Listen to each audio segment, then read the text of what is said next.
Welcome back to Chat Like a Native. Picture this. Someone walks up to you on the street, or maybe your boss catches you in the hallway, and they ask a completely simple, everyday question in English. And suddenly, the gears in your head just grind to a halt. Oh yeah, your brain just completely crashes. Exactly. You just freeze. And if you are an intermediate English learner, you know exactly what I'm talking about. You actually have the vocabulary, you know the grammar, but in that crucial moment, there is this terrifying 3-second silence Mhm. where you just can't pull the words out. It is the absolute worst feeling. It really is. Yeah. Well, by the end of our time today, we're going to fix that. You will learn how to stop freezing, retrieve your words faster, and keep conversations flowing naturally, without all that panic. Because fluency really isn't about memorizing complex grammar rules or having some massive dictionary in your head. Right. It is about training your brain to react quickly. The goal is response, not perfection. And to guide your practice, we are going to use a really punchy memory tool today. It is the word RT, A-R-T. I love this one. A is for answer quickly. So you just give a fast, simple baseline response like, I'm good. Yep, and R is for reason. You just add one short detail. So I'm good. I just had a really busy morning. And then T is for turn it back. You keep the conversation alive by asking a question back. Like, how about you? Answer quickly, reason, turn it back. Edohar. If you practice this framework, you will completely change how you interact in English. So to unpack exactly how we build this reflex and start thinking from the inside of the language, I want to welcome our resident language expert. Glad you could make it. So glad to be here. And this specific bottleneck, that terrifying freeze you were just talking about, it is probably the #1 frustration I hear from intermediate speakers. I believe it. So to really understand how this RT method works, we kind of need to diagnose what is actually happening in the brain during that freeze. For sure. Let's look at a classic scenario. Someone asks you, what did you do yesterday? It's a super simple question. You obviously know the answer in your native language. So why does the machinery just jam up? Well, it basically comes down to something cognitive scientists call working memory. The human brain can really only hold maybe 4 to 7 pieces of active information at any given time. Okay, so it's a pretty limited workspace. Exactly. So when that simple question hits your ears, your brain suddenly tries to do like 5 complex tasks simultaneously. You are translating the concept from your native language. You are checking the past tense rules. Right, like debating between I went or I have gone. Yes. Plus, you're worrying about your pronunciation and you're monitoring the other person's facial expressions all at the same time. Wow, so you were just completely overloading the system's RAM. Precisely. Your working memory overflows and the result is a systemic crash. And while this massive internal debate is happening, 3 or 4 seconds just pass by in total awkward silence. Which, feels like an absolute eternity when someone is just staring at you waiting for a response. Oh, it feels like an hour. It really highlights the massive gap between knowing a language on paper and actually using it in the wild. I always think of this like a fully stocked restaurant kitchen. Okay, I like that. How so? Like, you have spent years buying the best ingredients, which is your vocabulary, right? And you have top-tier ovens and pans, which is your grammar. But just having a stocked kitchen does not make you a fast-line cook. That is such a good point. Right. If a customer walks in and orders a completely simple grilled cheese sandwich, but you've never practiced the physical choreography of, turning on the stove, grabbing the butter, flipping the bread under pressure. You're just going to stand there frozen, staring at a block of cheese. Exactly. And this is why traditional studying often fails to prepare people for actual conversations. Yes, 100%. Because when you are reading English, the text waits for you. You can reread a sentence. When you're writing, you can just delete a paragraph and try again. Even a grammar test is predictable. You know they are testing the past perfect tense. Right, but a conversation is a completely unscripted, real-time event.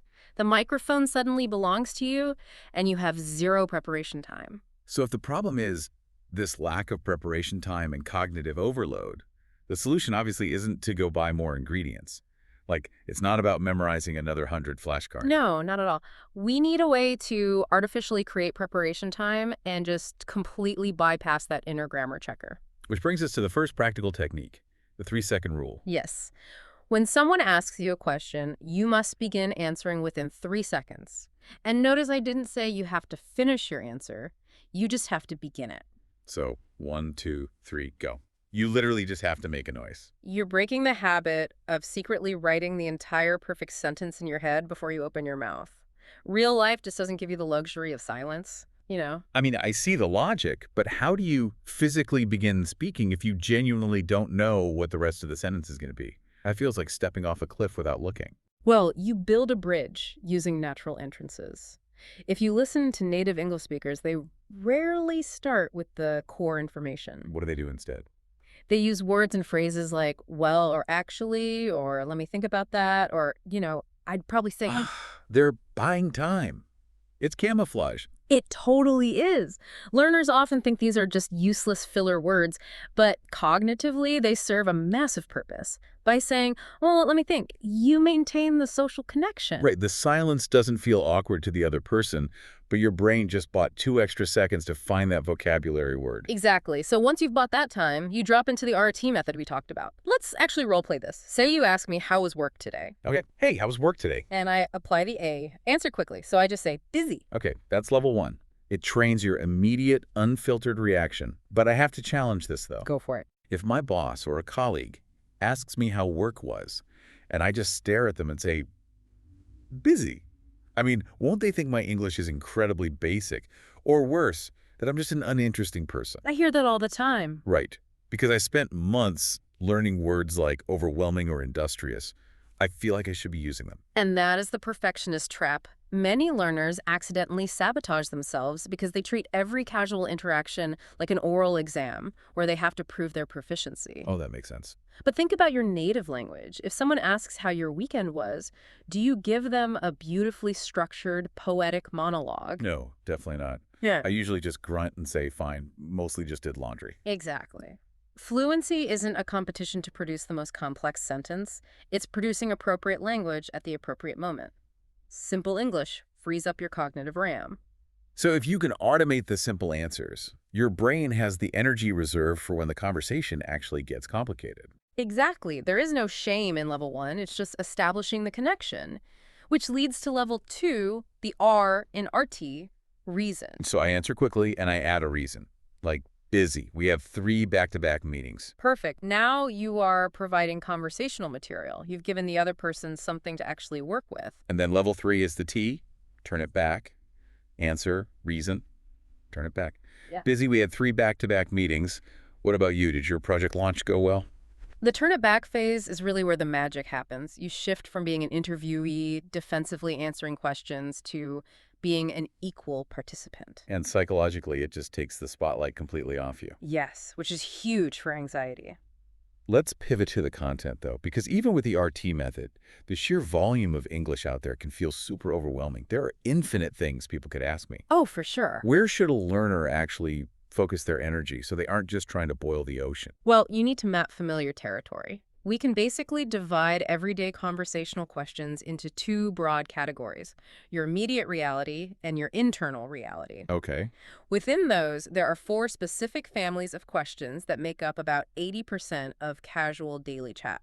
Master these, and you are covered for almost everything. Awesome. Let's start with immediate reality. What is the first family? Daily life. These are the grounding questions. What are you doing? Where are you going? What did you have for lunch? Just the mundane stuff. Yeah. But why spend time practicing this if it's so basic? Because your brain needs to attach English to your constant physical reality. We talk about food, transport, sleep, and work on a daily loop, right? True, yeah. By practicing these, you are building a foundation of highly probable language. Okay, makes sense. What is the second family in our immediate reality? Plans. So what are you doing later? What's on the agenda for the weekend? Who are you meeting? You know, it feels like there's a different cognitive mechanism happening with plans compared to talking about past events. There really is. When we talk about the past, we often rely on semantic memory, like we are searching for specific factual words. But when we talk about plans, we engage episodic memory. Wait, what does that mean in practice? You actually visualize yourself in the future. You see yourself at the restaurant tomorrow. Ah, so instead of translating a vocabulary list, you are describing a movie trailer playing in your head. Exactly. And because your plans change every week, you can't just memorize one static answer. It forces your brain to remain flexible and dynamically assemble sentences. So that is the immediate reality, daily life and plans. Let's move to the internal reality. What's the third family? Likes and preferences. What kind of music are you into? Do you prefer the city or the suburbs? This is basically how we share our identity. I would imagine the trap here is giving the same robotic answer every single time. Oh, absolutely. Like if someone asks what movies I like, and I always just say I like action movies, that neural pathway gets strong, but it's brittle. Brittle is the perfect word. To build true conversational agility, you have to practice expressing the same core preference in completely different ways. Like how? So on Monday, you say, mostly action movies. On Wednesday, you try, I'll watch anything, but action is my go-to. And then on Friday, you push yourself like, I used to love comedies, but lately I'm really into action. Right. Same identity, entirely different English structures, Mhm. and the fourth family. Opinions. What did you think of the presentation? Is that restaurant worth it? That immediately requires more nuance.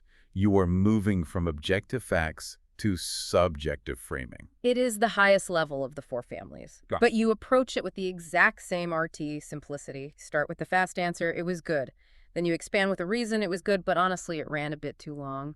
You know, what strikes me about these four families is that you actually don't even need a conversation partner to practice them. You really don't. I love the idea of turning your physical environment into a language prompt. I kind of call it the narrator in your head technique. Oh, I like that.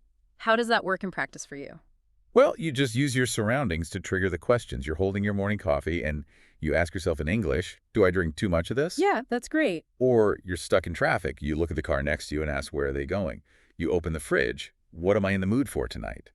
It takes language learning away from a stressful desk session with a textbook and turns it into this invisible all-day companion. That is a fantastic approach. It naturally interleaves the practice throughout your day, which cognitive science shows is far more effective for retention than cramming for 2 hours on a Sunday. But there is a massive trap hiding in all this preparation. I see highly motivated learners fall into this constantly. The memorization trap. Yes. They realize they will probably be asked about their job, so they sit down and write this flawless, grammatically pristine paragraph about their career, and they memorize it. Why is that so dangerous? Because it creates what I call the uncanny valley of conversation. Have you ever asked someone a casual question and they suddenly sound like an AI reading a Wikipedia page about themselves? Yes. Their posture completely changes, their eyes glaze over, and they just deliver a monologue. And if I interrupt them, they completely derail. They derail because they learned a rigid script. If you memorize a 45-second response to what do you do for a living, you will sound incredibly professional if I ask that exact question. Right, but if we were at a barbecue and I say, so what's keeping you busy these days? You panic. The trigger didn't match the script. So what is the alternative to a script then? You learn lexical chunks, Mm-hmm. pieces of sentences, sentence starters like, my job mostly involves, or recently I've been focusing on, or the interesting part of my week was... Oh, it's like playing with Lego blocks instead of buying a pre-glued model airplane. Exactly. If you have the individual blocks, you can build whatever shape the moment requires. And that flexibility is what makes a conversation feel alive. A conversation isn't a solo gymnastics routine where you've practiced a strict series of backflips and you step on the mat, perform it perfectly, and wait for a score. Right, it's a game of catch. Yes. I toss the ball to you, you catch it however you can, and you toss it back. And that tossing it back connects directly to the T in our RT method, turn it back. I really don't think we talk enough about the psychology of this step. It's so important. When you ask the other person a question, you are utilizing a massive social loophole. People just love talking about themselves. It is the ultimate conversational camouflage. Exactly. If someone asks, where did you grow up? And I say, I'm from Brazil. I grew up near the coast. Have you ever been to South America? The spotlight is instantly off me. The pressure is completely gone. I can take a breath, let my working memory clear out, and just listen. It depressurizes the entire interaction. You are sharing the cognitive load of the conversation with your partner, which is exactly how native speakers operate. Okay, so we have the theory, we understand the cognitive load, we know the four-question families, we have our RT method, and we were using Lego blocks instead of scripts. Yep, that's the toolkit. But none of this matters if we don't build a habit. How do we synthesize this into a daily routine that a busy person will actually do? I recommend a strict 5-minute daily protocol. It's short enough that you can't use the excuse of being too busy, but intense enough to build the neural pathways. 5 minutes, I like that. You pick 5 everyday questions. That's it. And you run them through a 3-round circuit. Walk me through round 1. In round 1, you read the 5 questions and you only give level 1 answers, the quick reaction, the A in RT, no elaboration. So if question 1 is, how was your day? Fine. Question 2. What are you having for dinner? Pasta. You just train the speed of the reflex. Okay, got it. Round 2. You go through the same 5 questions, but you force yourself to add the reason, the R. Fine, I finished my project early. Pasta, because I don't have time to cook. You are stretching the cognitive muscle just a bit further. And round 3.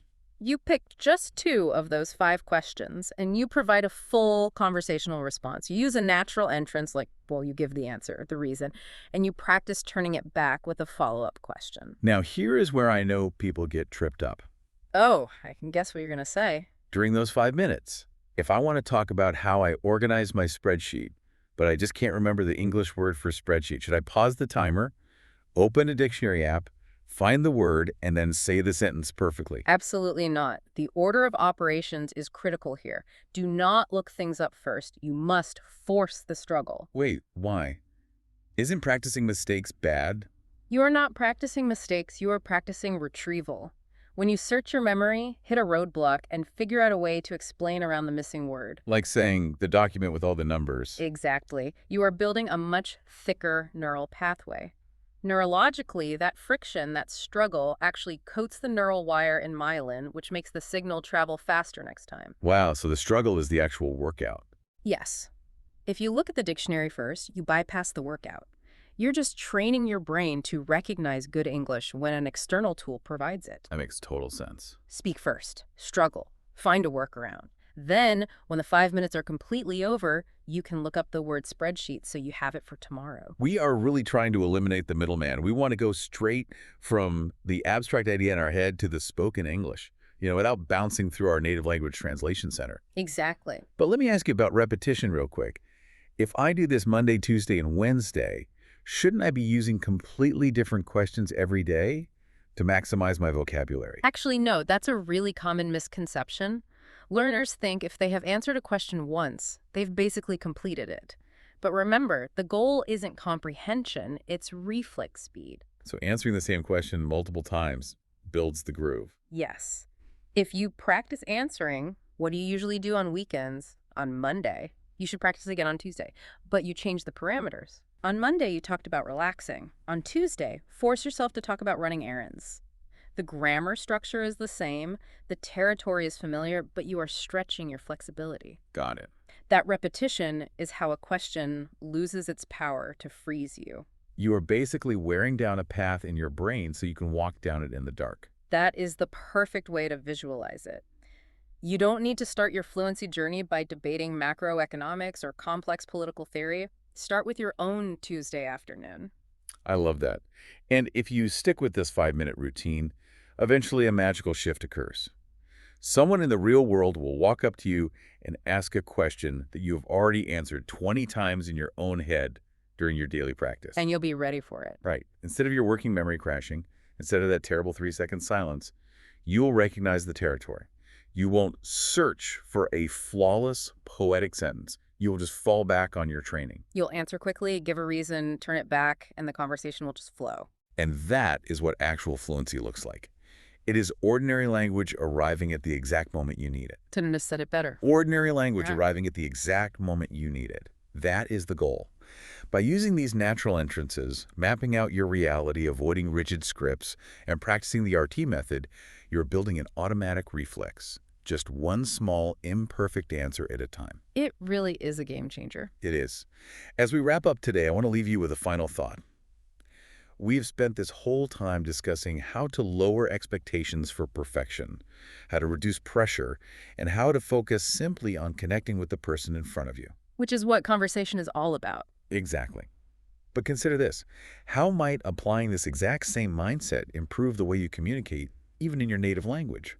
How often do we overcomplicate our thoughts or try to sound overly impressive when a simple, genuine connection is really all the moment requires? That's a great point. The next time you find yourself freezing up, in any language, in any situation, just remember that you don't need a masterpiece.